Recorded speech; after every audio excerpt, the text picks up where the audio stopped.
Please be seated.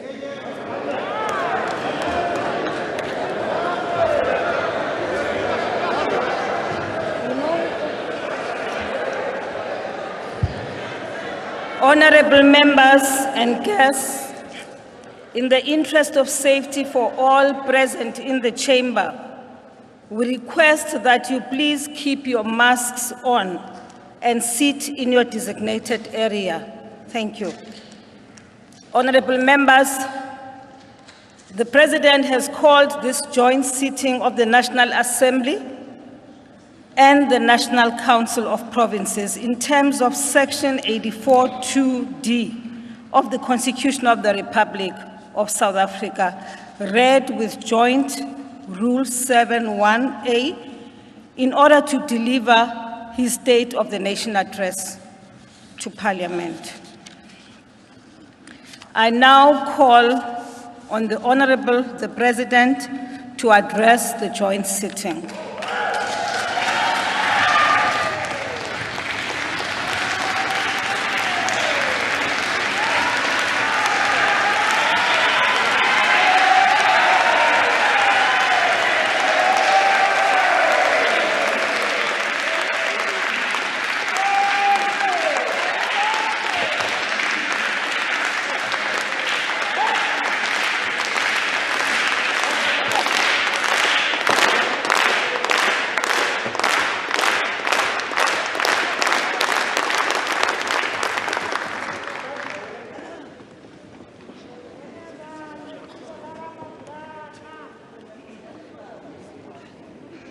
Speaker of the National Assembly, Ms. Nosiviwe Mapisa-Nqakula, the Chairperson of the National Council of Provinces, Mr. Amos Masondo, Deputy President of the Republic of South Africa, Mr. David Dabede Mabuza, former President of the Republic of South Africa, Thabo Mbeki,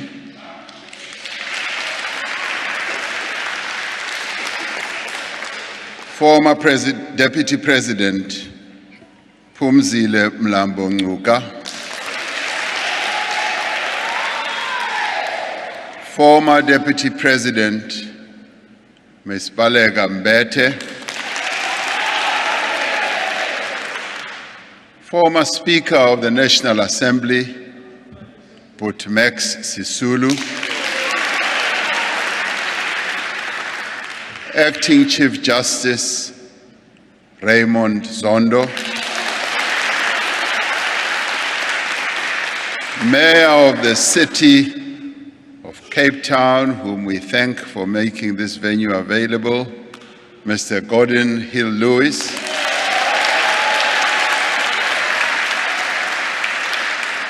Dean of the Diplomatic Corps, Mr. Bene Mpoko, members of the judiciary, heads of institutions supporting our democracy, all of you as members of Parliament and fellow South Africans. Good evening, Dimadekwana, Riperile, Dumelang, Sanbonani, Goeienaand.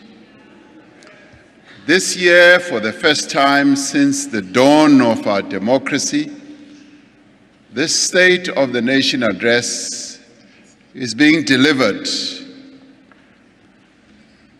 with us not being in the chamber of the National Assembly.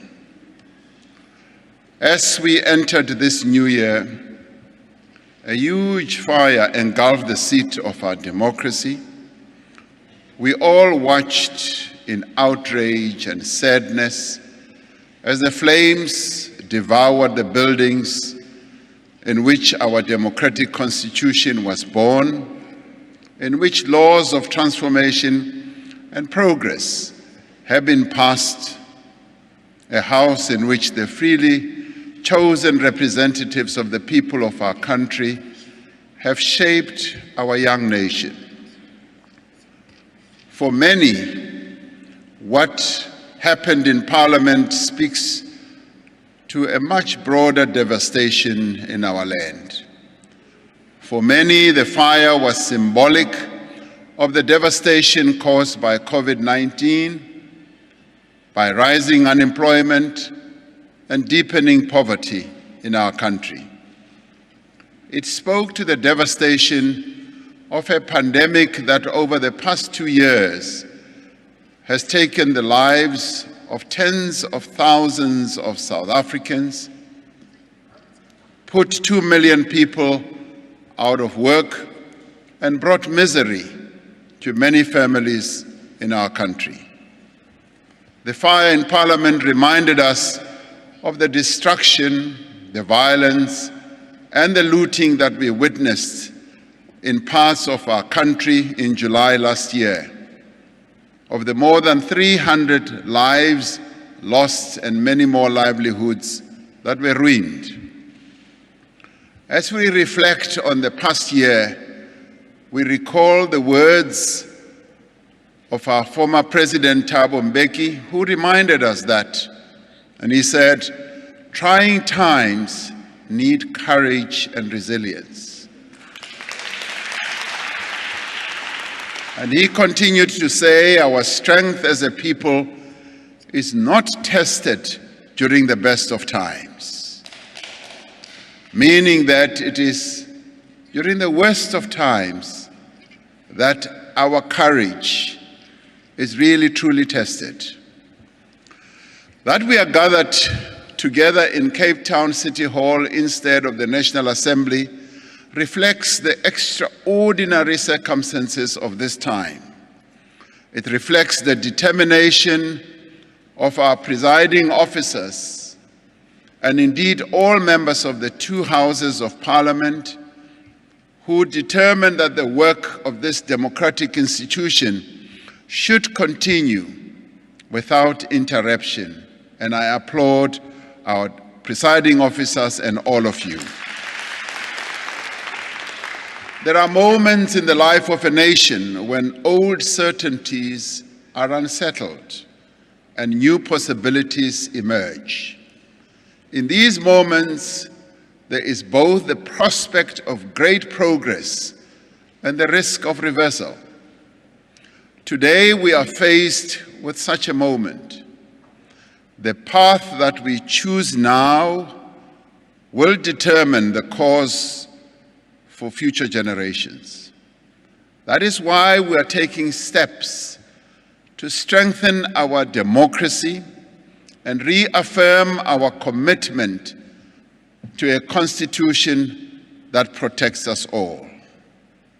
The most wonderful constitution in the world. We are working together to revitalize our economy and end the inequality and injustice that impedes our progress as a nation. We are standing together against corruption and to ensure that those who are responsible for state capture will be punished for their crimes.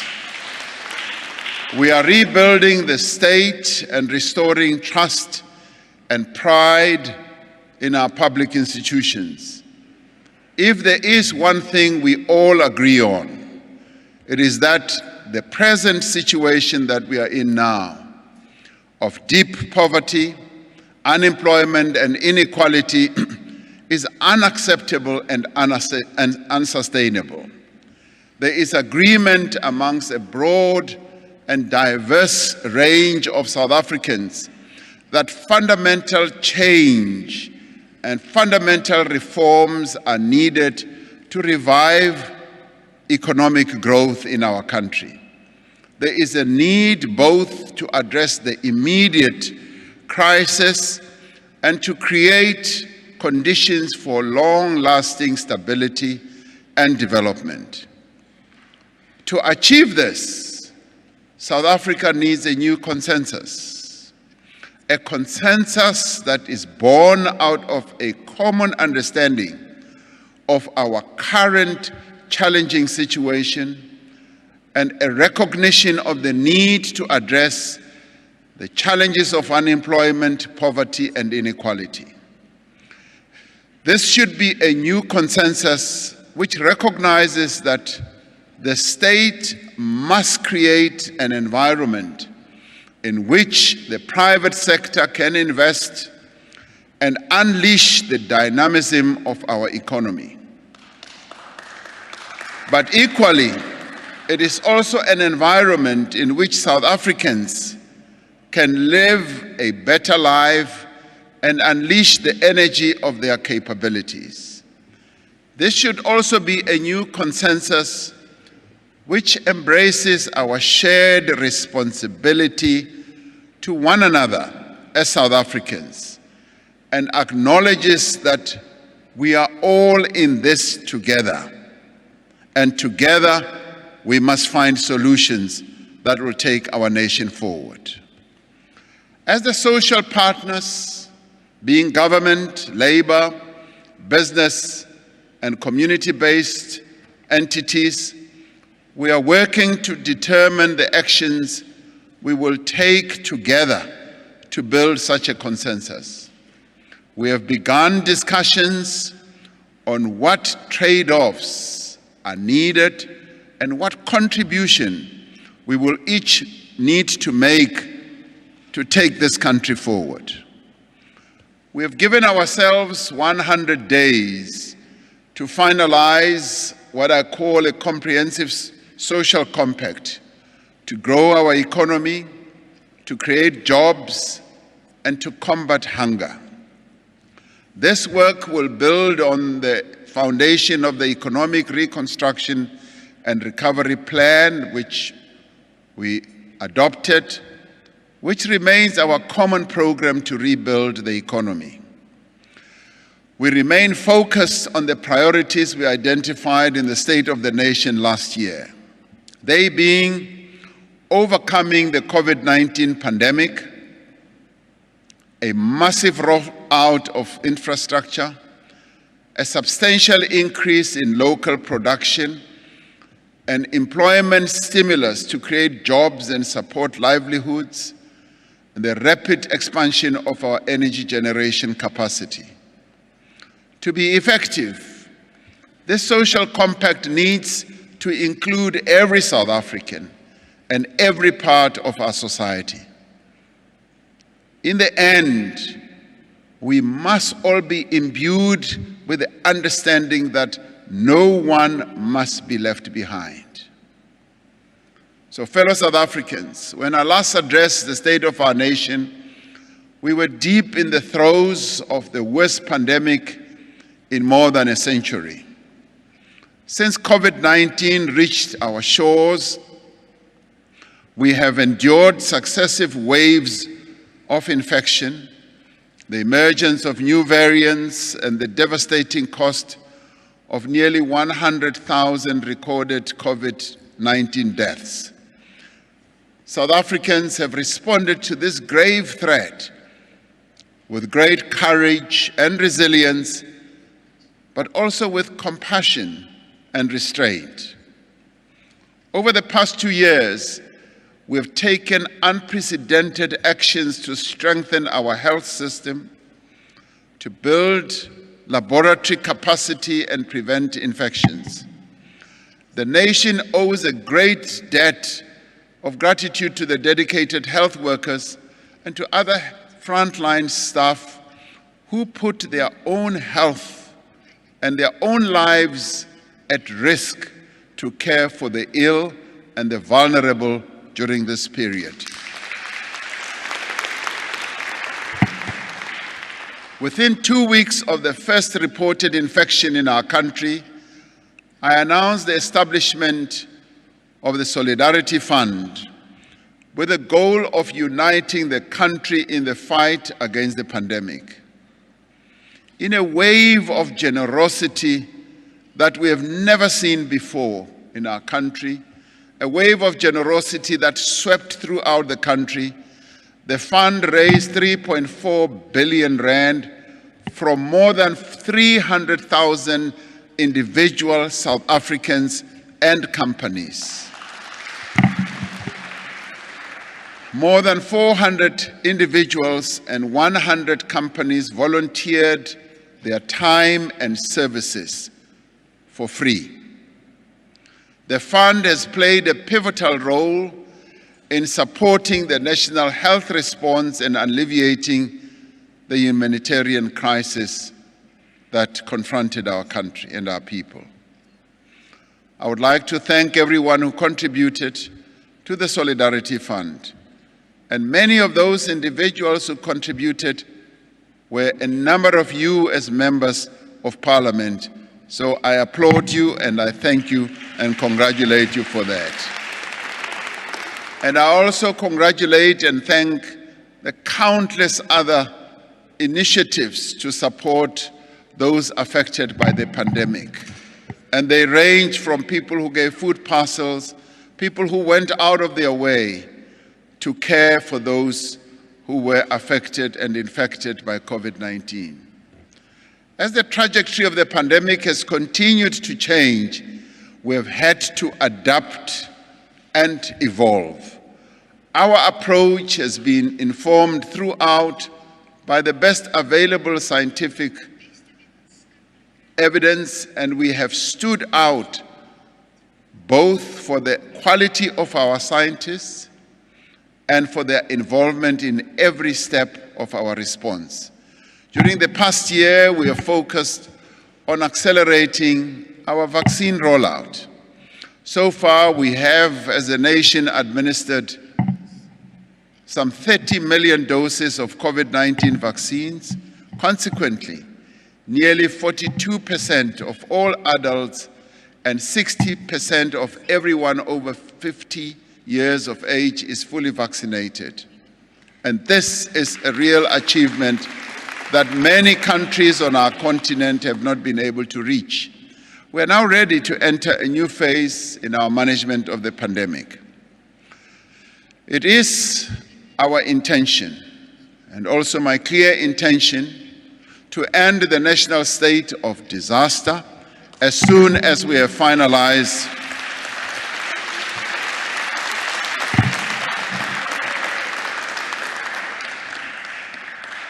We will do so as soon as we have finalized other measures under the National Health Act, as well as other legislation to manage and contain the pandemic. This we have to do. Now, all of you will know that by now, nearly all restrictions on economic and social activity have already been lifted.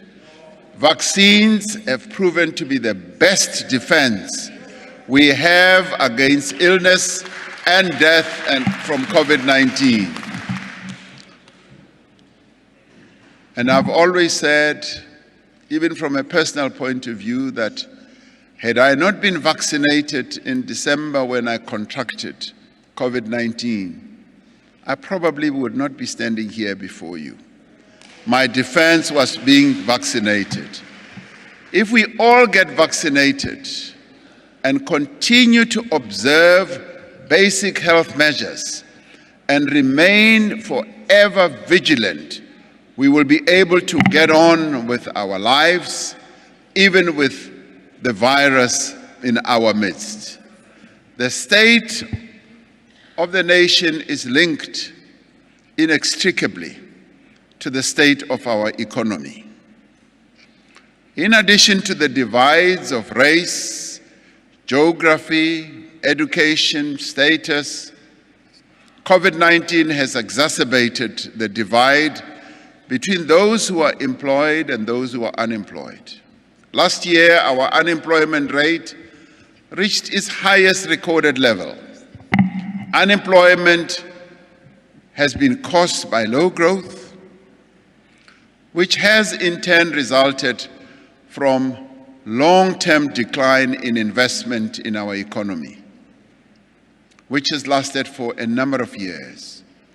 In the last year, we have benefited from a clear and stable macroeconomic framework, from strong commodity prices, from mining, and a better-than-expected recovery.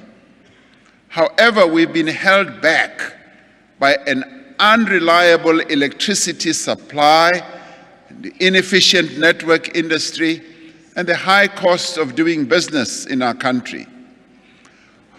We have been taking extraordinary measures to enable businesses to grow and create jobs alongside expanded public employment and social protection, which we have put in place.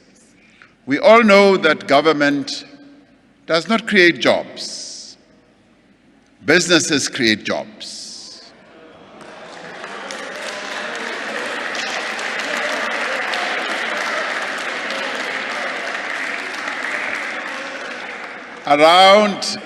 Facts be faced, around 80% of all the people who are employed in South Africa are employed in the private sector. The key task of government is to create the conditions that will enable the private sector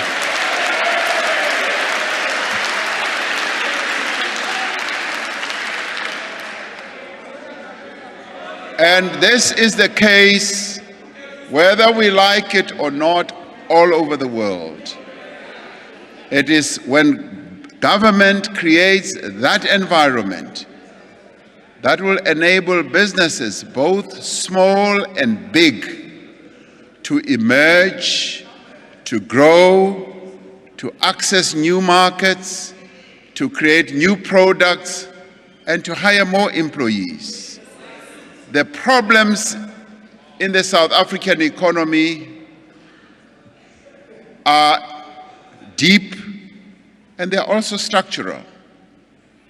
When electricity supply cannot be guaranteed, when our railways and ports are inefficient, when innovation is held back by a scarcity of broadband spectrum, when water quality deteriorates in our municipalities and where we live, companies are reluctant to invest and the economy cannot function properly.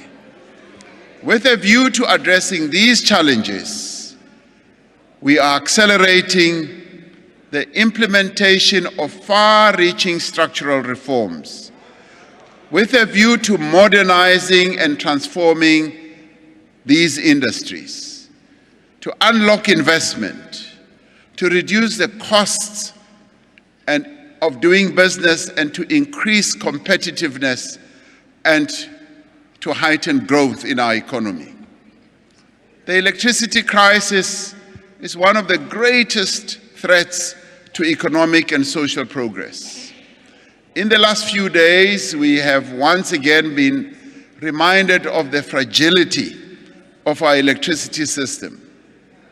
Load shedding continues to have a huge impact on the lives of South Africans, disrupting businesses and placing additional strains on families and our communities. Due to our aging power stations, poor maintenance, policy missteps, and the ruinous effects of state capture, our country has a shortfall of around 4,000 megawatts of electricity. During the past year, we have taken firm steps to bring additional generation capacity online as quickly as possible to close this shortfall. As a result, several new energy generation projects will be coming online over the next few years, and this includes over 500 megawatts from the remaining projects in bid window 4 of the Renewable Energy Program, which are at an advanced stage of construction. Also includes 2,600 megawatts from bid window 5 of the Renewable Energy Program, for which the preferred bidders were announced last year. It also includes up to 800 megawatts from those risk mitigation power projects that are ready to proceed. We also include in this list 2,600 megawatts from bid window 6 of the Renewable Energy Program, which will soon be opened. 3,000 megawatts of gas power and 500 megawatts of battery storage, for which requests for proposals will be released later this year. Additionally, an estimated 4,000 megawatts from embedded generation projects that the mining industry is currently working on, and approximately 1,400 megawatts currently in the process of being secured by various municipalities once we opened the way for them to generate. In addition to closing the energy supply shortfall, we are implementing fundamental changes to the structure of the electricity sector. Eskom has established a separate transmission subsidiary and is on track to completing its own unbundling by December 2022. The utility has continued with its intensive maintenance program to reverse many years of neglected maintenance and underperformance of existing plants. To regulate all these reforms, Cabinet yesterday approved amendments to the Electricity Regulation Act for public comment. These far-reaching amendments will enable a competitive market for electricity generation and the establishment of an independent state-owned transmission company. Our economy cannot grow without efficient ports and railways. Over several years, the functioning of our ports has declined relative to ports in other parts of the world, and particularly on our own continent as well.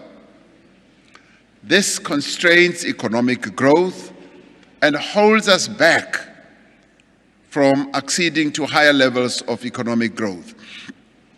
The agricultural sector, for example, relies heavily on efficient, well-run ports to export their produce to overseas markets.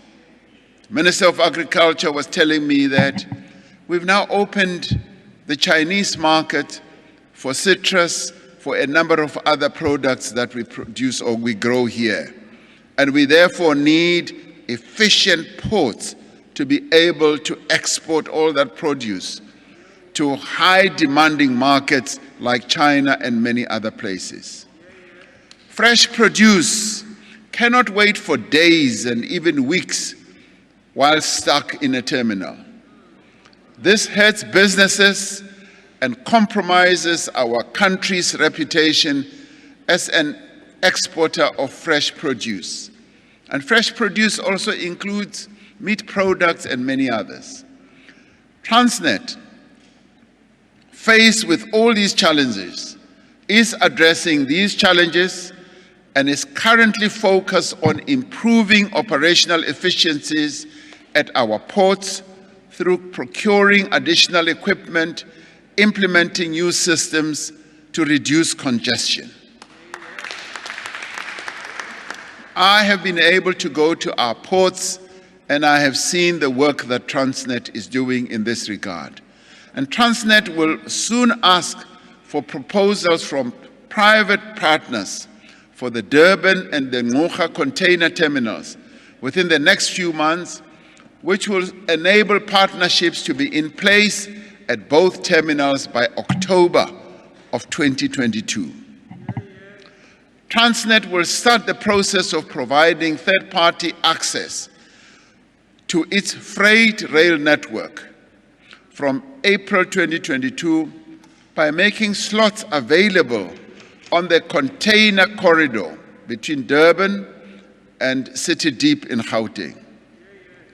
Transnet has developed partnerships with private sector entities to address cable theft, which has been paralyzing our railways, as well as to address vandalism on the freight rail network through advanced technologies and additional security personnel. Now, this collaborative effort is already showing results in reduced disruptions to the rail operations. The poor state of passenger rail in our country has a direct and detrimental impact on the lives of our people. We are therefore working hard to rehabilitate the passenger rail network in 10 priority corridors.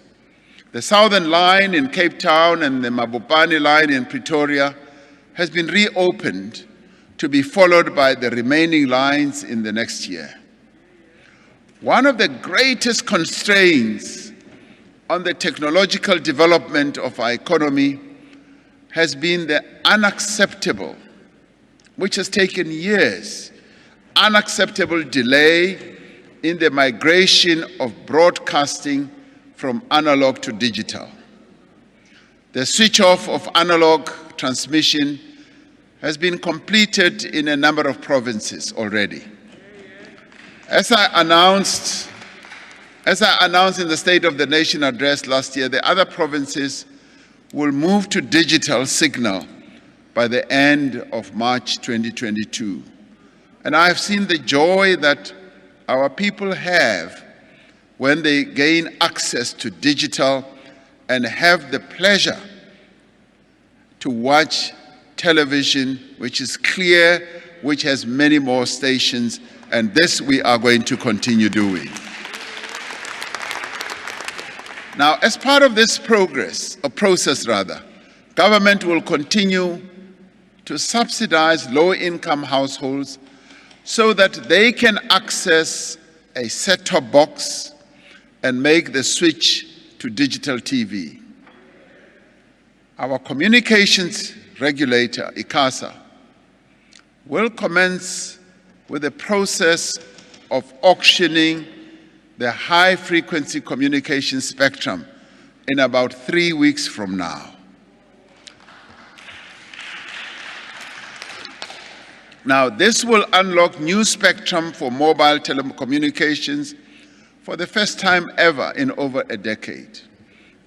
In addition, we will facilitate the rapid deployment of broadband infrastructure across all municipalities by establishing a standard model for the granting of municipal permissions. These reforms will revolutionize the country's technological development, making faster broadband accessible to more people, but more importantly, reducing the cost of digital communications. The world over, the ability to attract skilled immigrants is the hallmark of a modern, thriving economy.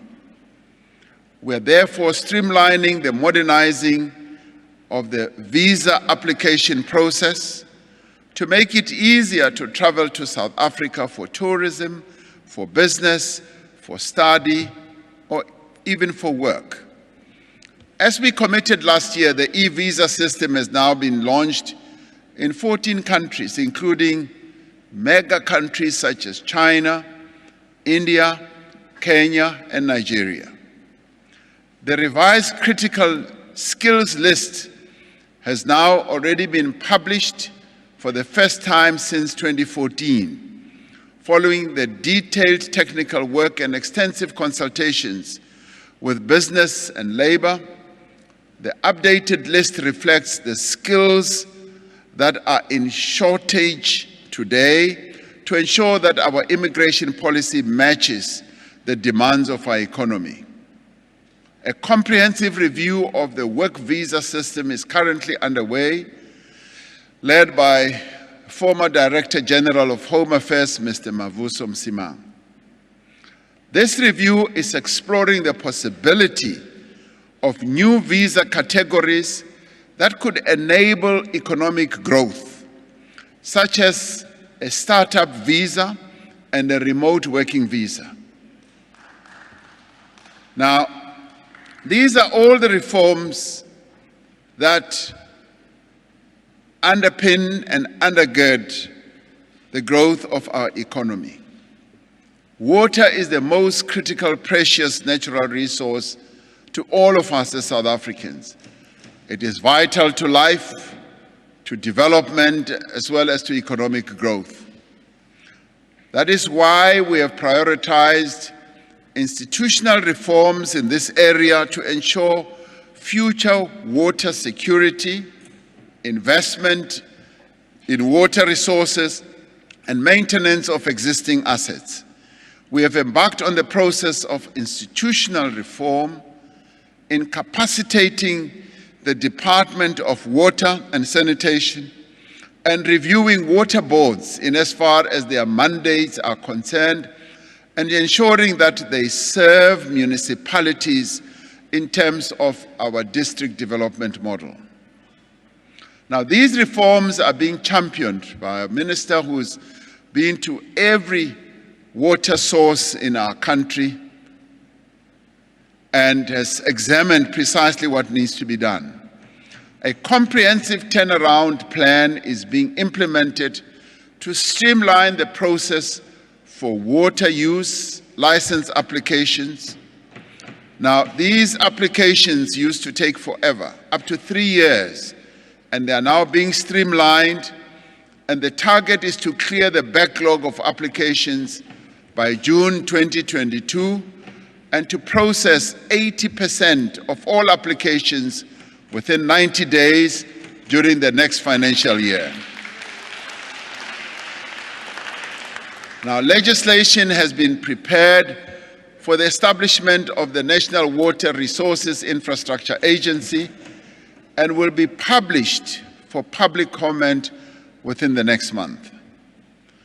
The water quality monitoring system has been reinstated to improve enforcement of water standards at municipal level and to enable the Department of Water and Sanitation to intervene where water and sanitation services are failing.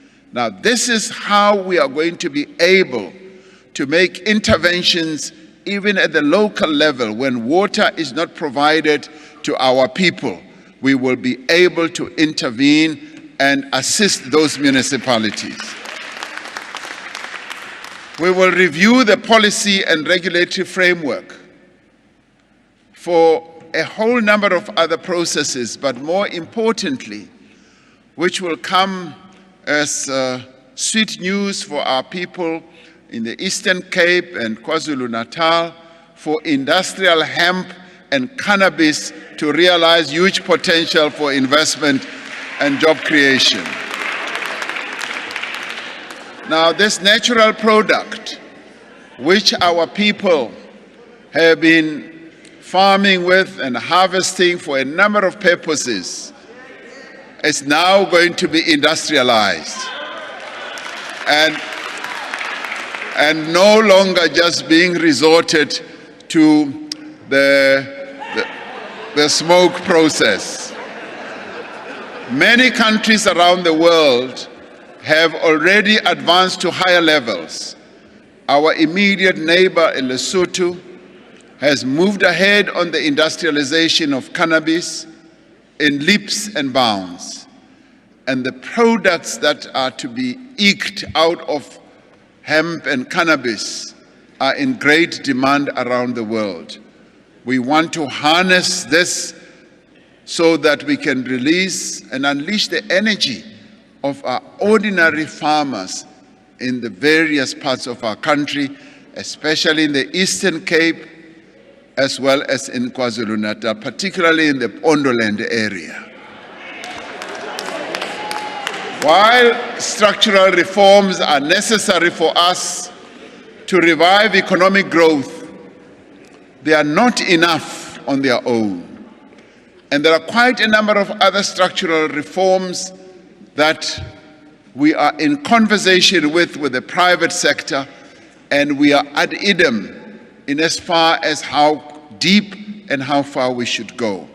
This year we are undertaking far-reaching measures to unleash the potential of small businesses, micro businesses, and informal businesses. These are the businesses that create the most jobs and provide the most opportunities for poor people to earn a living.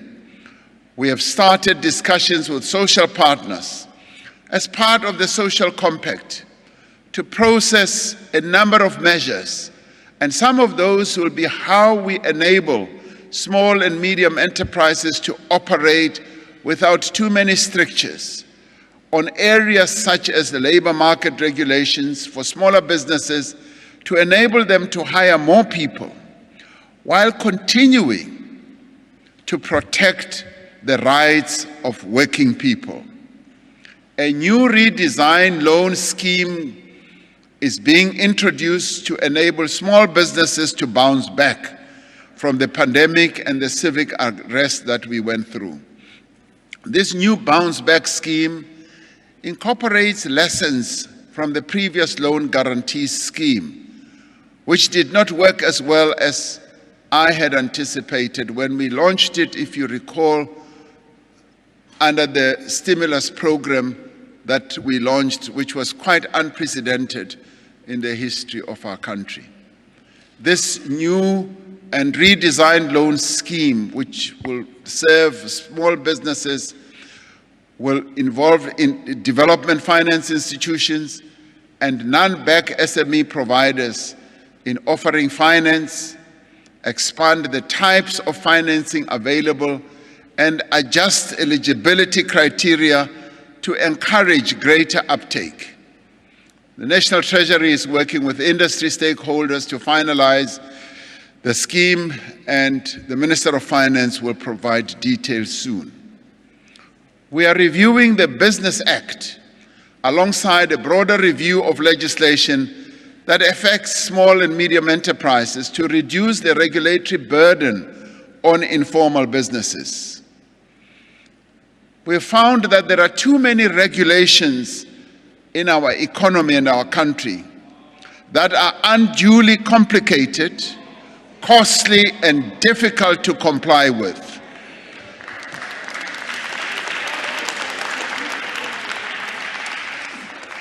Now, this prevents companies from growing and creating jobs.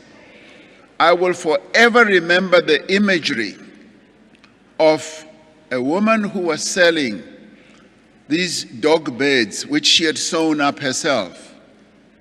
She was on the side of the road selling, and the Metro Police accosted her and went on to try and arrest her. And in fact, arrested her, put her in the back of a van, police van. And her crime was, they said, she did not have a permit to sell a product which was going to put food on the table for her children. Now that, for me, is the regulatory strictures that we have introduced in our economy gone completely wild. Because what we need to be doing is to support that lady to sell products and support her family.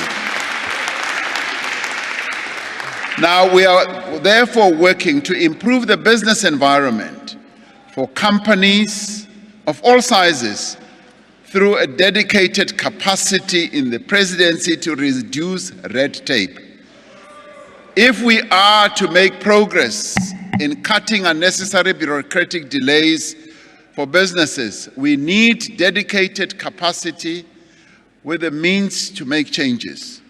I've therefore appointed Mr. Sipho Nkosi to head up a team in my office to cut red tape across our economy and also our government. Now, Mr. Nkosi has extensive experience in business, including the fact that he was CEO of a mining company and is currently the chairperson of the Small Business Institute. Knows very well what red tape does to business and will be working alongside our officials to cut the red tape to enable our businesses to thrive and to grow.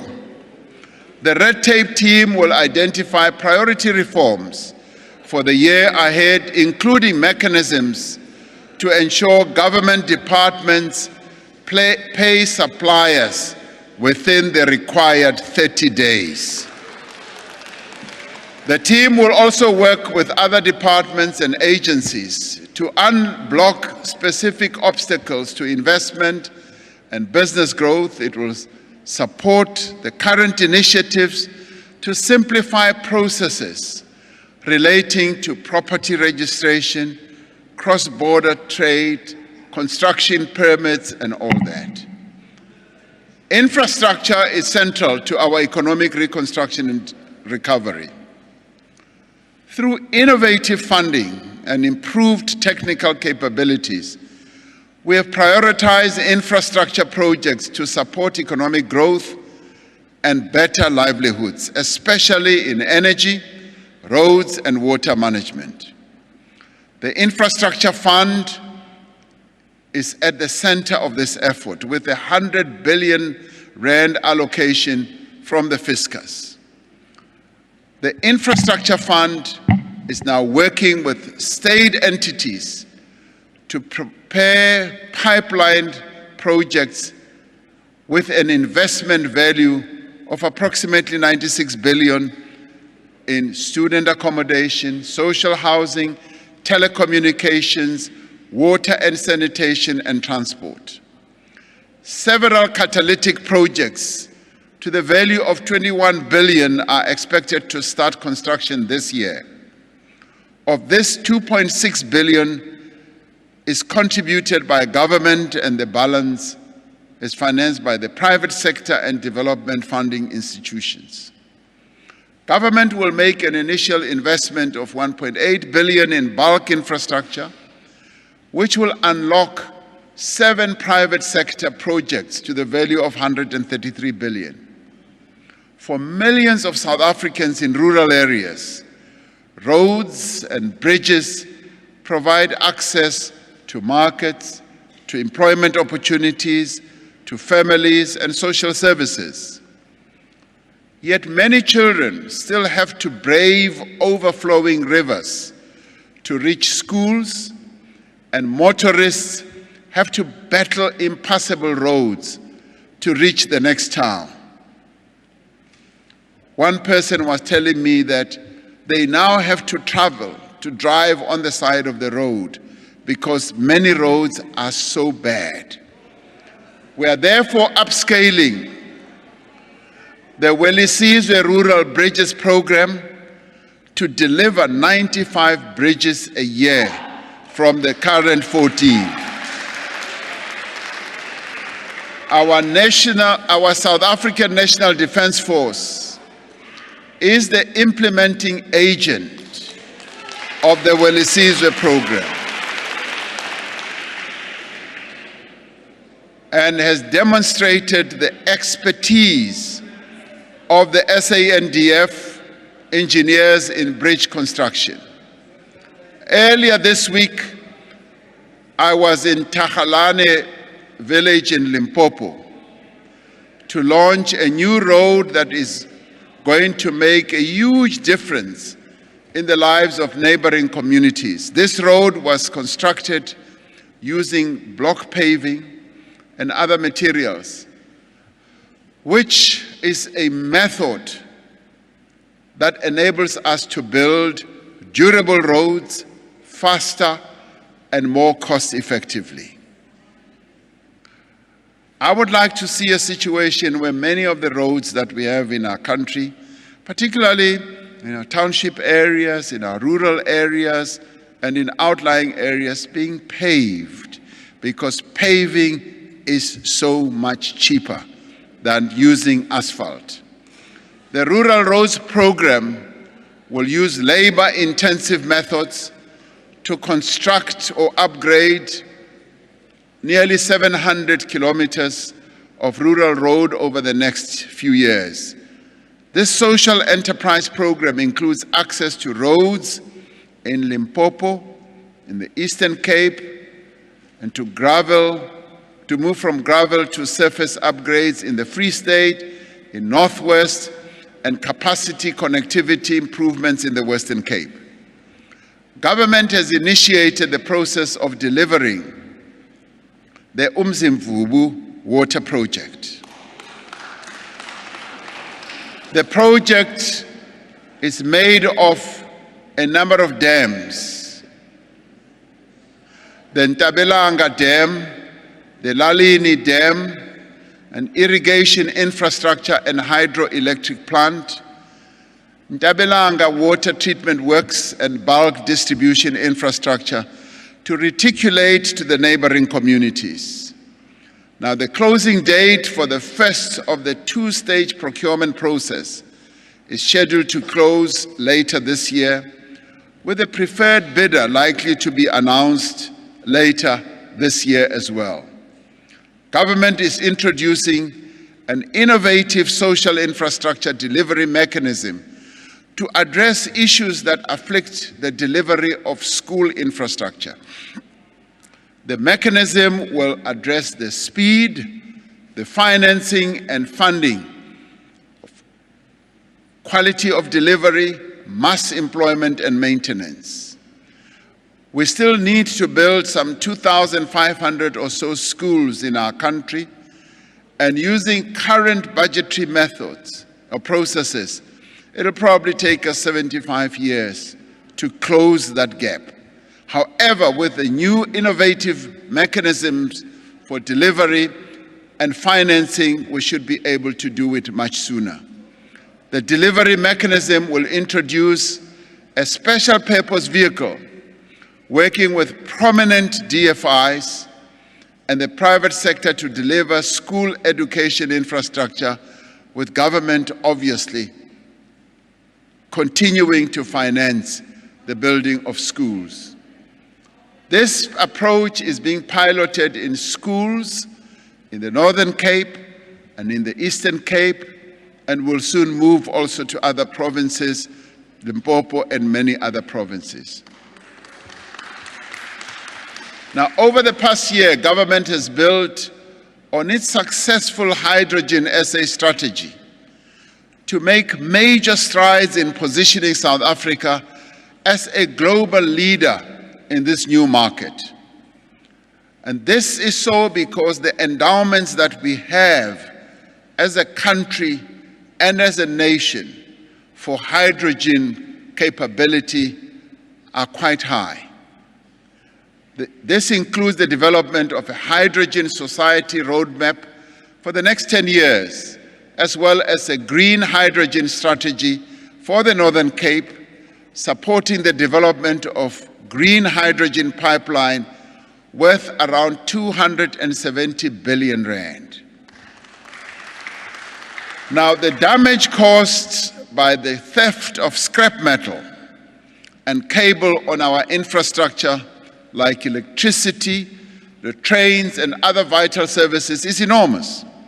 We will take decisive steps this year, both through improved law enforcement and by considering further measures to address the sale or export of such scrap metal. An important pillar of our economic reconstruction and recovery plan is to revitalize our manufacturing base and to create globally competitive export industries. In the past year, we launched new master plans in the steel industry, in the furniture industry, and global business services. Now, through these plans, which build on the other master plans that are already in operation and that are already yielding quite a lot of investment as well as job creation. Through these plans, business, government, and labor are working together to increase production and to create more jobs in the sectors. In the clothing industry, a number of retailers have announced ambitious plans with regard to localization sourcing. One of these retailers is Foschini, partly owned by workers, kindly made the suit that I'm wearing today at its new formal wear factory in Prestige here in the Western Cape in Epping. 5 years ago, more than 80% of all Foschini Group merchandise came from East Asia. Today, nearly half of their merchandise is locally made, which shows a great deal of progress. The genuine leather shoes that I'm wearing today were made by members, were made by members of the National Union of Leather and allied workers from Bolton Footwear in Cape Town and Dick Whittington Shoes in Pietermaritzburg in KZN. Now, the reason one says this is to say, let us all promote localization. Let us buy locally made clothes and products, because it does not only create jobs for our people here in South Africa. Local is lekker, and let us do that. If you look at countries such as China, what has catapulted or continued to catapult them to a higher level is that they, as Chinese, consume what is locally made. We can also move up that scale and see more growth in our economy as we buy more local products and everything else. Nearly 4 years ago, we set ourselves a target of mobilizing 1.2 trillion rand in new investment over 5 years. By the time of the third South African Investment Conference in November 2020, we had reached 776 billion rand in investment commitments. Next month, on the 24th of March, we will be holding the fourth South African Investment Conference in Johannesburg. We will seek to showcase the many investment opportunities available as South Africa continues its recovery from COVID-19, and we will also report back on the progress of previous commitments. Following the resolution of the African Union Summit over the past weekend, trading can now begin under the African Continental Free Trade Area Agreement. The market on the African continent is now wide open. South African companies are poised to play a key role in taking up opportunities that this presents for preferential access to other African markets. And wherever we have gone on the African continent, either on state visits and holding business forums, we have found a great deal of demand for South African companies to come and invest, but also for South African products. So the market is wide open for South African companies to trade with other countries on our continent. The Free Trade Area Agreement is about Africa taking charge of its destiny and growing its economies much faster and exponentially. We will continue to pursue Africa's health sovereignty, working with other African countries and international partners to support the strengthening of the continent's capacity to respond not only to COVID-19 pandemic, but to other pandemics that may well come. We will increase our efforts to develop Africa's ability to manufacture vaccines. We have made significant progress here in South Africa with regard to the manufacturing of vaccines. We now have 2 African companies, Aspen and BioVac, in which the government has a stake, which contracts to produce COVID-19 vaccines. 2 additional vaccine projects have also been announced. In addition, we have full local production capability for ventilators, hand sanitizers, medical-grade face masks and gloves, and therapeutic drugs and anesthetics. This production capability, which is worth many billions of rands of production annually, has been put in place in less than 2 years. When COVID arrived on our shores, we did not really have the full capability of manufacturing all these medical supplies that are diagnostic and therapeutics. We now have, which goes to demonstrate the resilience of South African businesses to rise up to the occasion. And when we set up at the continental level the African Medical Supplies Platform, many of our companies were able to start trading on that platform, exporting medical supplies to various countries on our continent, also internationally, and particularly to the other region of our continent, which is the Caribbean. South African products have been exported to various countries, securing them vital supplies and expanding jobs for many young South Africans. While we will help existing industries to grow, we are also turning new opportunities for growth and jobs. Government and the private sector have worked closely together to grow the global business services sector from a small group of companies to one of the world's leading players. And I should say here, South Africa has become an attractive market for global business services.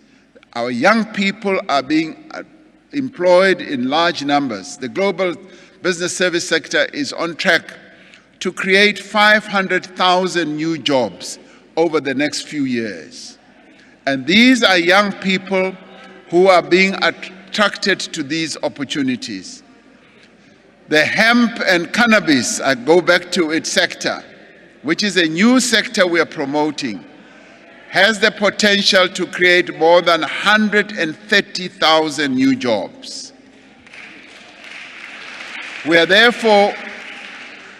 streamlining the regulatory process so that hemp and cannabis can thrive like it is in other countries. And as I said earlier, it is going to benefit a number of our people, particularly in those areas where this is grown in a big way as a great commodity. Now, as we proceed, we are finding that these new sectors, the sectors that should be promoted, are sectors that we should focus attention on because they create more jobs on an ongoing basis. The sectors that we are focusing on are sectors that a number of other countries have already shown a great deal of growth in already. Now, with all this, we are finding that we can inject growth into our economy. We can see exponential growth as more and more of these new sectors come forward. Now, other sectors are the social sector, for instance, including early childhood development, nursing, social work, and community services, which have shown significant potential not only to create jobs, but to provide vital services to communities, as well as to provide training for young people. Some of the country's mature industries also have a lot to offer in revamping the industrial and manufacturing potential of our country.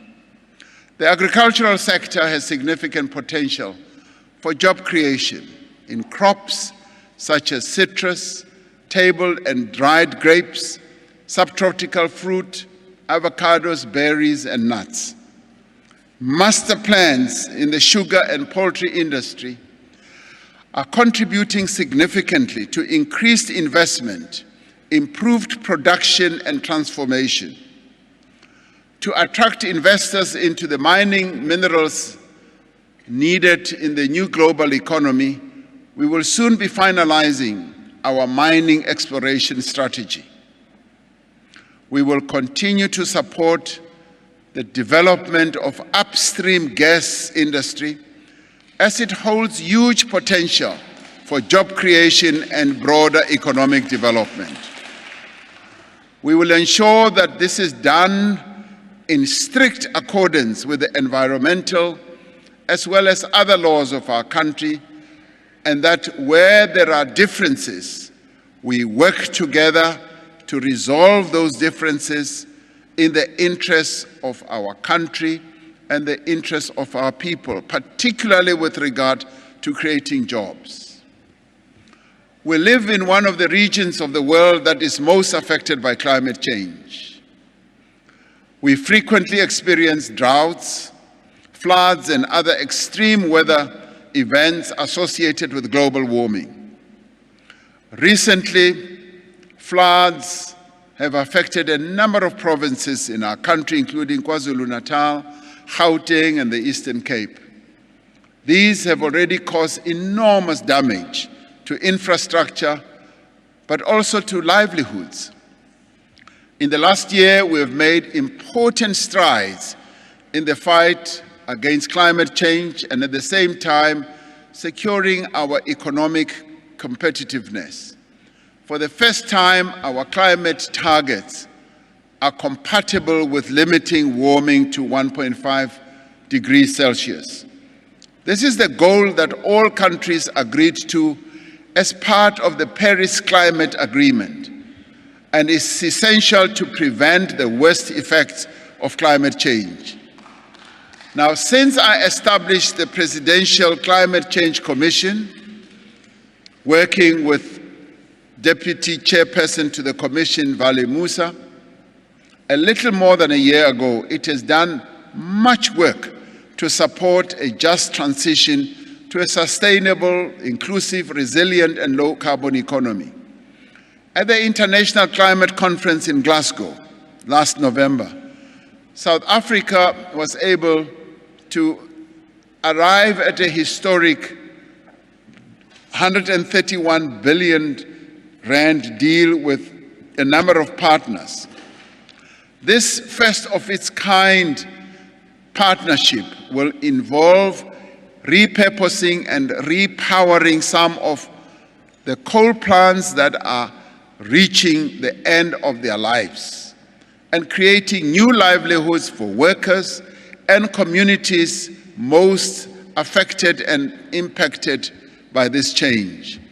To ensure that South Africa is able to derive the full benefit of this and other partnerships, I have appointed Mr. Daniel Minele, a former Deputy Governor of the Reserve Bank, as head of the Presidential Climate Finance Task Team to lead the mobilization of funds for our just transition. Now, properly managed, the energy transition will benefit all. Renewable energy production will make electricity cheaper and more dependable and will allow our industries to remain globally competitive as well. And in this regard, a number of our fairly sizable companies are already leading the way. And it's important that as government, we walk in tow with the innovations, the technological advances that they have already embraced. Investments in electric vehicles and hydrogen will equip South Africa to meet the global clean energy future. We will be able to expand our mining industry in strategic minerals that are crucial for clean energy, like platinum, vanadium, cobalt, copper, manganese, and lithium. We also have a unique opportunity in green hydrogen, given our world-class solar and wind resources and local technology and expertise. And all these measures, from the structural reforms to support our small, medium enterprises and investments in infrastructure and energy and emergency of new sectors, will drive a turnaround to economic growth driven, yes, by the private sector growth over the coming years. We know, however, that even with the best business environment and much faster rates of economic growth, it will take time for the private sector to create enough jobs for the millions of South Africans who need those jobs. Our intention is to make sure that as a nation we leave no one behind. That is why we are expanding public and social employment. The first two phases of the Presidential Employment Stimulus Programs, which we launched in October of 2020, have supported over 850,000 opportunities. More than 80% of the participants in these opportunities were young people, and over 60% of the participants were women. Now, that is an important development. And we were able to do this within a short space of time. Once we were hit by COVID, we gathered our wits around and decided that we needed to give protection to our people and to expand employment opportunities. This program has also supported young women like Tracy Nkosi from Springs, who was employed as an education assistant in Welgedag Primary School, and who says this opportunity has motivated her to further her studies in the educational sphere. She was brought in when we brought in assistants into our schools at the height of COVID, and we brought hundreds of thousands of them, and Tracy is one of those. And once arriving at the school to do what she thought would be menial work, she immediately found that she could do more important work, and now she wants to advance her studies and become an educator. It has also supported Umama Unosipho Tekwana from Mpendle in KwaZulu-Natal, who used her farming input voucher, which was part of this program, to buy maize, to buy manure, and supplements for her livestock. The total number of direct beneficiaries will soon rise to over 1 million South Africans with regards to the plan that we now have. This includes over 500,000 young people appointed as education assistants, making it the largest youth employment program ever undertaken in our history. The employment stimulus will also enable the Department of Home Affairs to recruit 10,000 unemployed young people for the digitization of paper records in the department, enhancing their skills and contributing. They will also be contributing to the modernization of citizen services. Now, these are young people that currently are unemployed that we will bring in. We would like to bring in more, but our fiscal position does not enable us to do so. The Social Employment Fund will create a further 50,000 work opportunities using the capability of organizations beyond government in areas such as urban agriculture, early childhood development, public art, and tackling gender-based violence. In addition to expanding public employment, we are providing support to young people to prepare them for the work and link them to opportunities in industries. To encourage hiring by smaller businesses, we will be increasing the value and expanding the criteria for participation in the Employment Tax Initiative. Now, this tax initiative has proven to be one of the most successful programs that we have put in place to bring in young people into the world of work. And invariably, the majority of them always find permanent employment once they are brought in through this program. We want to expand this so that more young people are brought into the world of work. For several years, this has been an effective way to encourage companies to hire new work seekers. The changes to the incentive will make it easier for small businesses in particular to hire young people. The Minister of Finance will announce the details of these changes in the budget. We call on companies to support this effort, to take up the incentive and give young people a place in the world of work.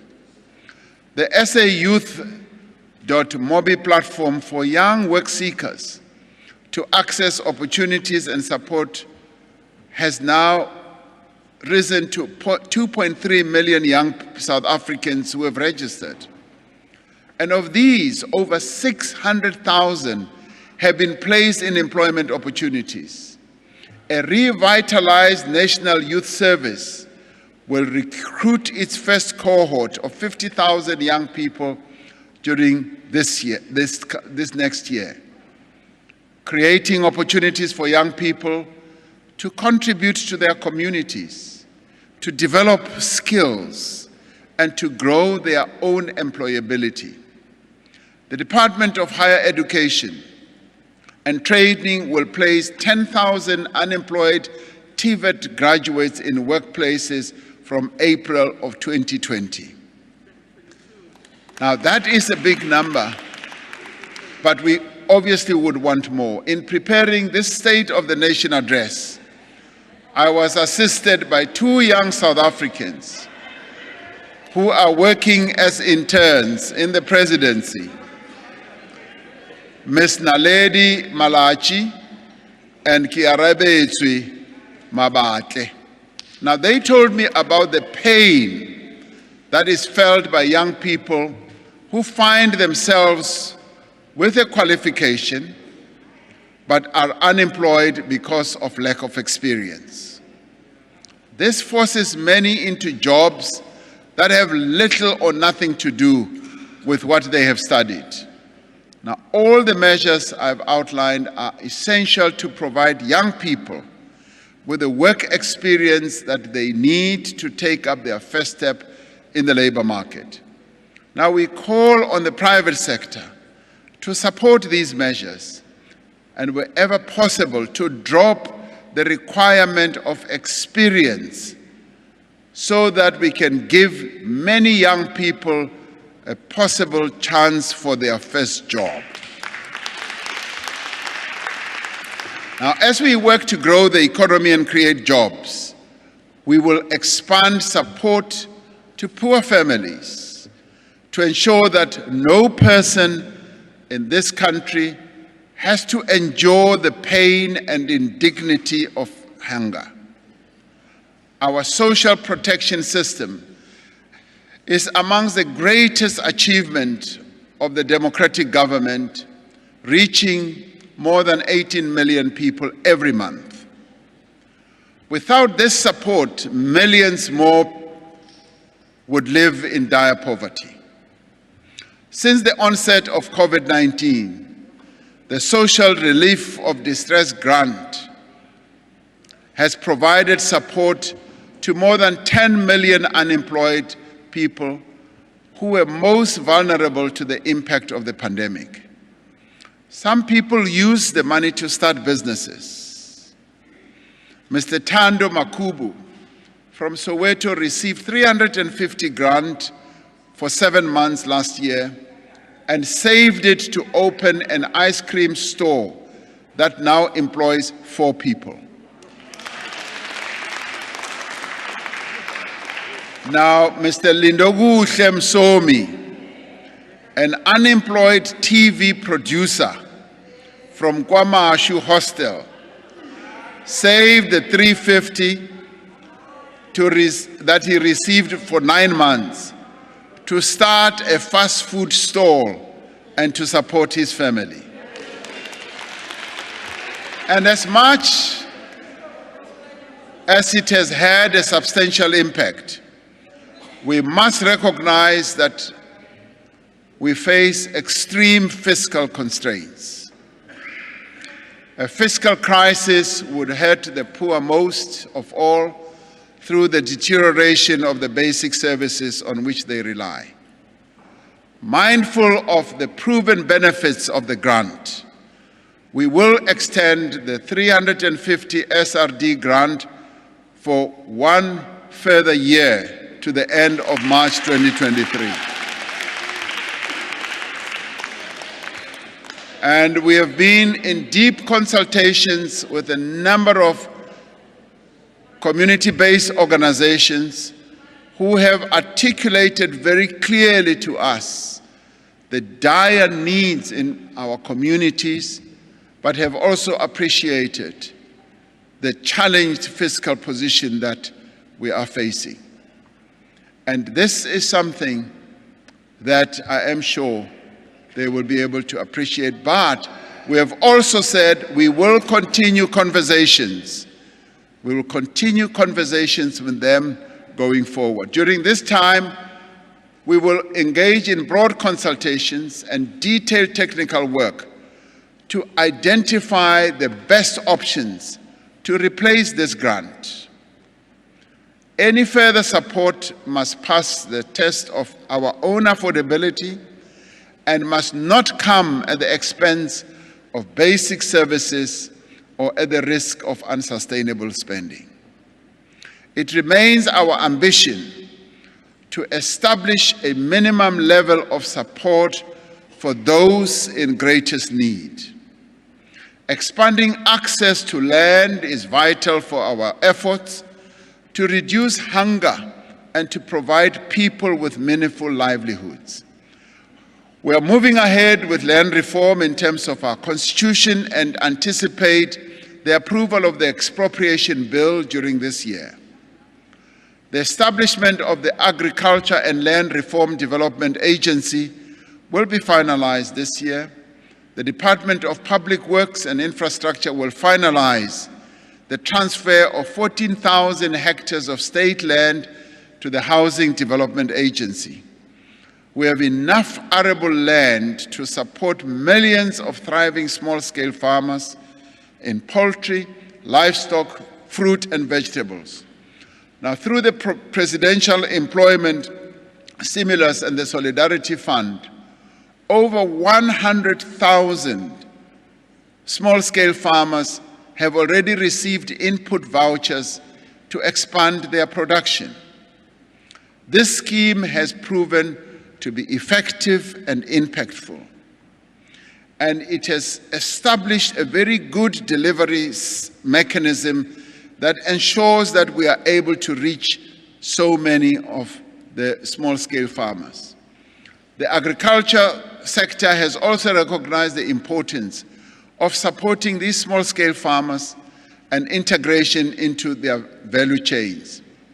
Now, through the Sugar Master Plan, the sugar industry has provided 225 million rand to over 12,000 small-scale farmers who are in the sugarcane industry as part of a 1 billion rand commitment to support black farmers.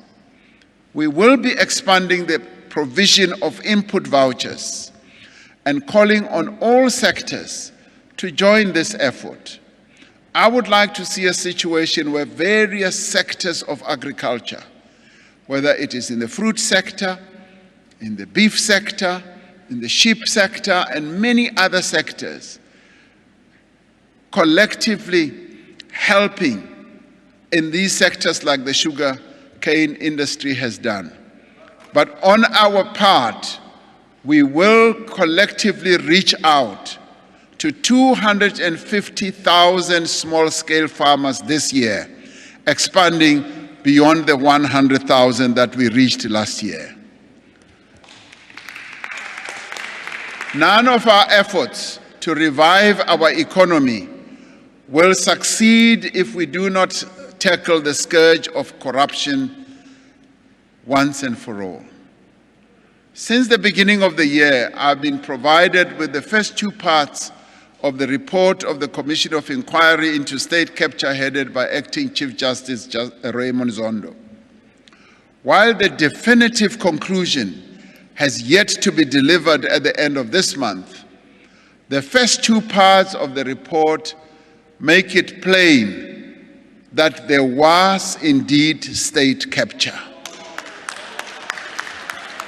This means that public institutions and state-owned enterprises were infiltrated by a criminal network intent on looting public money for private gain.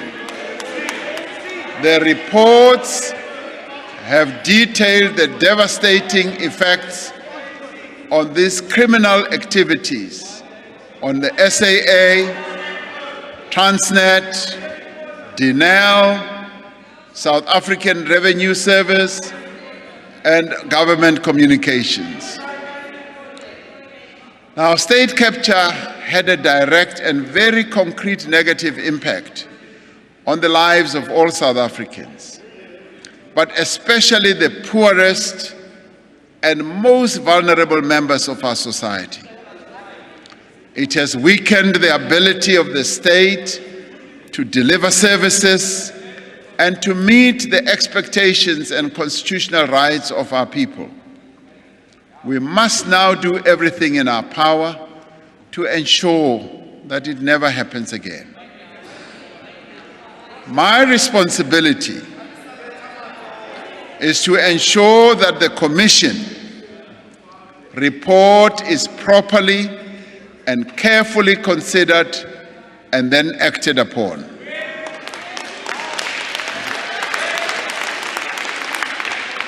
Now, by no later than June, I will present the plan of action in response to the Commission's recommendations. And I'll present it to you sitting right here. We will, as the Commission's first report recommends, strengthen the system to protect whistleblowers who are a vital safeguard in the fight against corruption and who take huge personal risk in reporting wrongdoing. We are doing a detailed review of all applicable legislation and a comparative study of other jurisdictions to strengthen whistleblower protection. The relevant law enforcement agencies are taking the necessary steps to address the immediate concern about the safety of whistleblowers. Now, many individuals and companies that the Commission has found were responsible for state capture must now be held accountable. I have every confidence that the National Prosecuting Authority will carry out the further investigations that the Commission has recommended, and that it will bring the members of the criminal network that infiltrated government and captured the state swiftly to justice. Now, the investigating directorate in the NPA is now poised to deliver on its crucial mandate, and a dedicated team has been established to pursue these cases. We will be appointing a new head of the investigating directorate following the departure of its head from that position. An amendment to the State Capture Commission regulations in June 2020 empowered the sharing of information between the Commission and the law enforcement agencies. This amendment also permitted the employment of the State Capture Commission personnel by law enforcement agencies.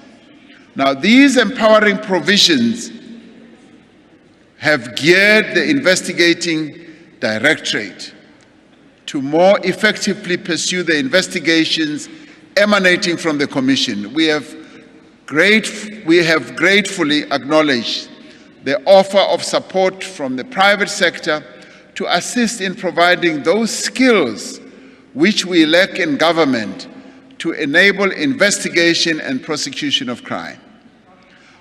To ensure that the prosecuting authority remains true to its constitutional obligation and mandate, and to ensure transparency, we are developing a framework for private sector cooperation that will be managed through the National Treasury. There are also discussions underway with the judiciary for the creation of special court roles for state capture and corruption cases. While we have taken decisive steps to end the era of state capture, we know that the fight against corruption is far from over. Even as the country was suffering from the devastation of COVID-19 pandemic, companies and individuals were conspiring with public officials to defraud government of billions of rands in COVID-19 related contracts. As soon as evidence emerged of this corruption, we acted. We withdrew certain emergency procurement regulations, set up a fusion center that brought together law enforcement agencies. We published the details of COVID-related contracts online and instituted the most extensive investigation that the Special Investigating Unit has ever undertaken since its formation. In December, the SIU submitted its final report on its investigation into COVID-related contracts. As a result, 45 matters with a combined value of 2.1 billion have been enrolled with the special tribunal. The SIU has referred 224 government officials for disciplinary action and has referred 386 cases for possible prosecution by the NPA. Now, we have set up, as the presidency, a monitoring mechanism of implementation on the recommendations of the SIU and to ensure that government departments and entities do act against those who have violated regulations and broken the law. The fight against corruption will take on a new intensity thanks to the outcome of the State Capture Commission, the strengthening of law enforcement agencies, and the implementation of new anti-corruption practices in the public service.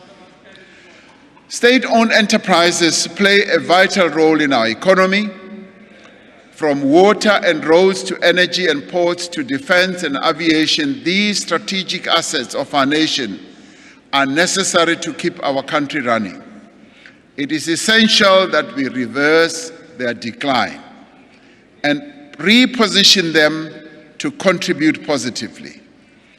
We have therefore embarked on several immediate measures to restore these companies to health at the same time as we undertake far-reaching reforms that will make our SOEs more efficient, competitive, accountable, and sustainable. The Presidential SOE Council, which I appointed in 2020, has recommended that government adopt a centralized shareholding model for its key commercial state-owned companies. This would separate the state's ownership functions from its policy-making and regulatory functions, and to minimize the scope for political interference, introduce greater professionalism, and manage state assets in a way that protects shareholder value. Now, as part of this, preparatory work has begun for the establishment of a state-owned holding company to house strategic SOEs and to exercise coordinated shareholder oversight. To ensure that state-owned enterprises are effectively fulfilling their responsibility, the Council is preparing recommendations on state-owned enterprises to be retained, on which should be retained and which should be consolidated, and which do not serve the purpose of the public should be disposed of. Any recommendations would be subjected to extensive consultation with all stakeholders. We are taking steps to safeguard our democracy, to protect our economic infrastructure, and to build safer communities for all. Earlier this week, we released a report on the expert panel that I appointed into the civil unrest in July last year. The report paints a deeply disturbing picture of the capabilities of our security services and the structures that exist to coordinate their work. The report concludes that government's initial handling of the July 2021 events was inept, police operational planning was poor, there was poor coordination between the state security and intelligence services, and police are not always embedded in the communities that they serve. Now, the expert panel said that if violence has exposed anything, it was the poverty and inequality that is the root cause of the desperation of our people. The panel found that Cabinet must take overall responsibility for the events of July 2021.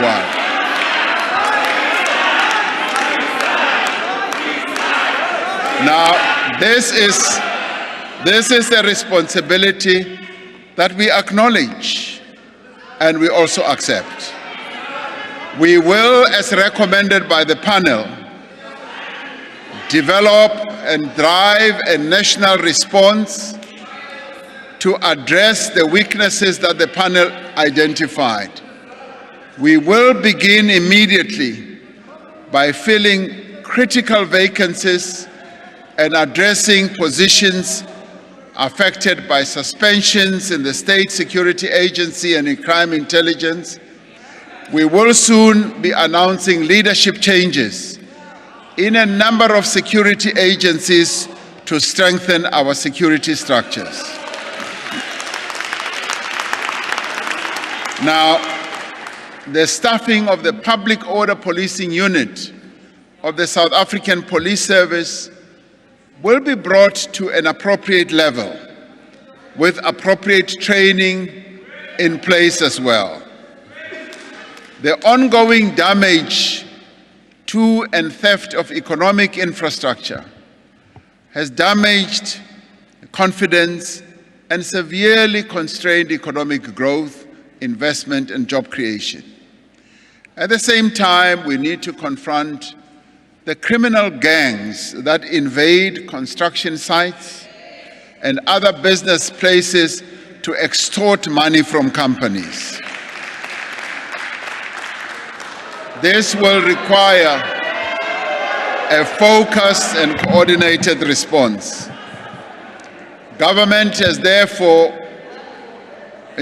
going to move ahead, and we've established specialized multidisciplinary units to address economic sabotage, extortion at construction sites, and vandalization of infrastructure.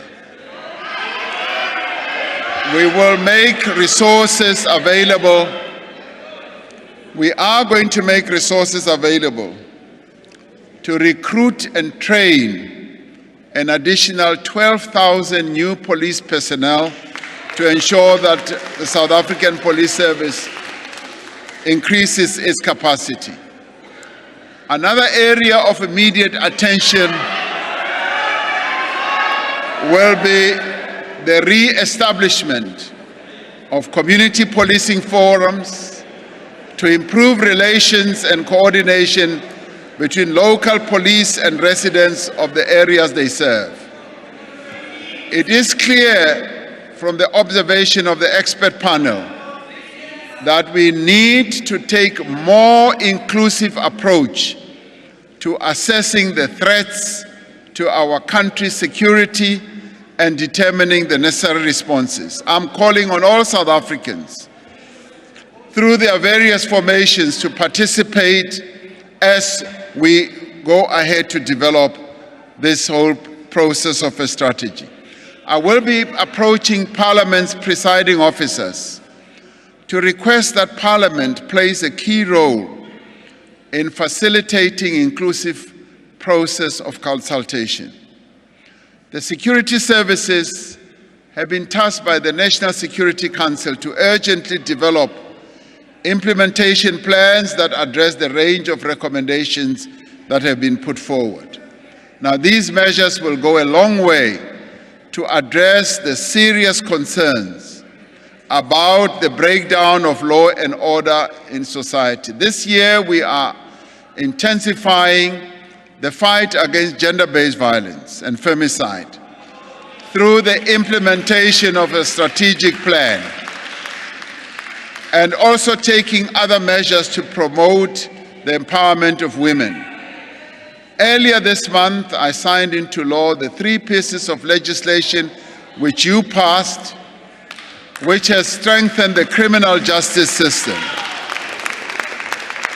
that also promotes accountability across the state and also supporting survivors.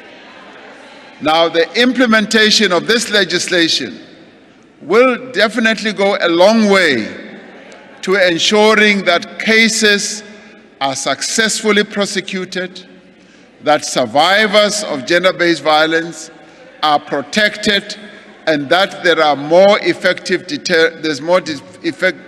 effective deterrents in place. We have made significant progress in reducing the DNA backlog processing, reducing it from 210,000 exhibits to some 58,000 at present. However, the fight against gender-based violence will never be won unless, as a society, we mobilize all formations and all citizens behind a sustained program of social action. As the COVID-19 pandemic has starkly demonstrated, a nation's health is directly linked with economic progress and social development. We will continue with the work underway to ensure universal health coverage for everyone in South Africa, regardless of their ability to pay for medical services or not. While public hearings on the NHI bill are continuing in Parliament, much progress is being made in preparing for the introduction of the NHI. More than 59 million people are registered on the health patient registration system. By September 2021, more than 56,000 additional health workers had been recruited and more than 46,000 community health workers integrated into the public health system. For the last 2 years, the education of our children and young people has been severely disrupted. As we return to normal educational activity, we will work harder to ensure that all learners and students get the quality education that they need and deserve. Government must work for the people. That is why our foremost priority is to build a capable, ethical, and developmental state. We will soon be finalizing a framework for the professionalization of the public service. This will include tighter measures for recruitment of public servants, continuous professional development through the National School of Government, and partnerships between state bodies, professional associations, and universities. We will continue with various processes to ensure that we strengthen the public service.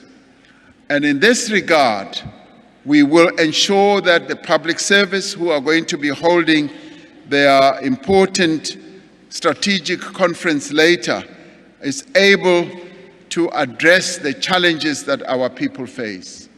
This year, we will continue with the implementation of the district development model.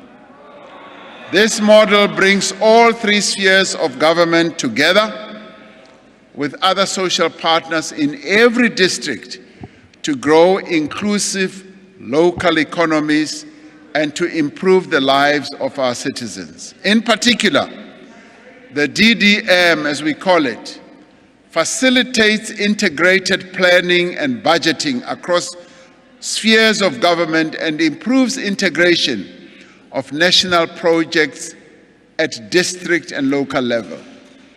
While there are many parts of the state that require much work, there are institutions that continue to serve the people of this country effectively and efficiently. One such institution is the South African Revenue Service, which will be turning 25 years this year. While SARS was badly damaged by state capture, and it has made remarkable progress in restoring its integrity, its credibility, and its performance. Since its formation, SARS has collected some 16 trillion rand for the country's social and economic development.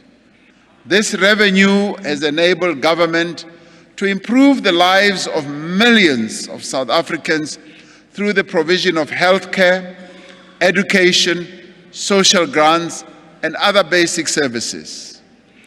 A capable state is not only about the quality of public servants, but it is also about the efficiency of its institutions. It is also fundamentally about how citizens are empowered to participate. We must work together to ensure that platforms like school governing bodies, community policing forums are more active and more inclusive.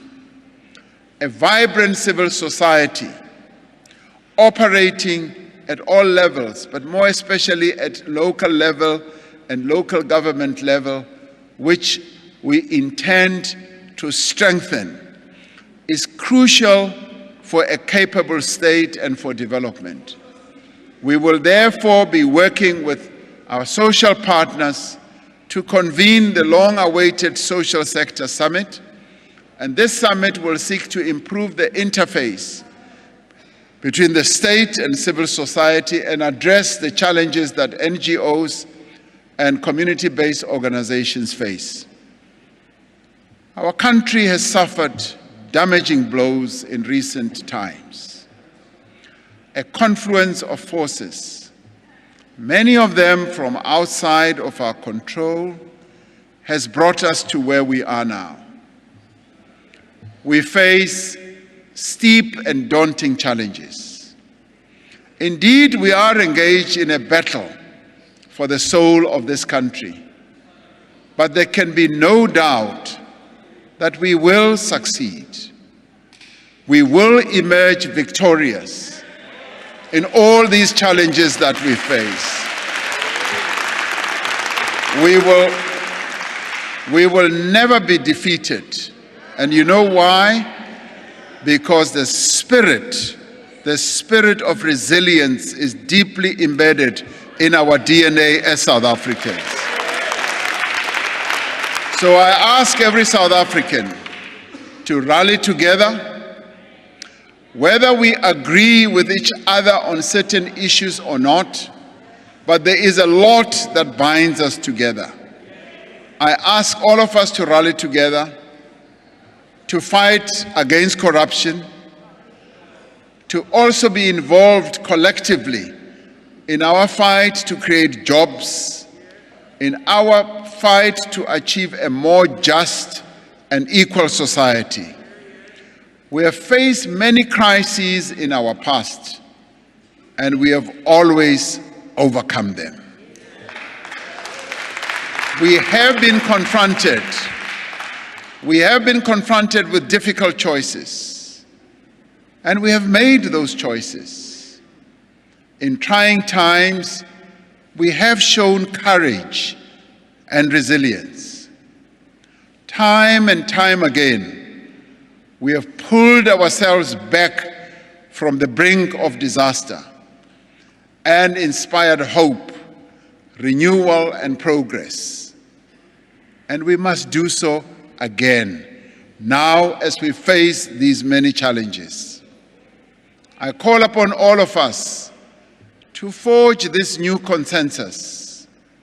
And this consensus should not only be privy to government, business, labor, and communities, it should also be a consensus in which all of us join in, so that we can confront a new reality, a consensus that unites us behind our shared determination to reform our economy and to rebuild our institution.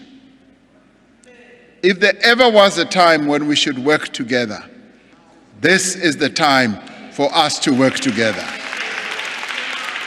So let us go ahead and work together instead of some of us tearing this country apart, instead of some of us tearing our democracy apart. This is the time for us to work together, and let us together build our country.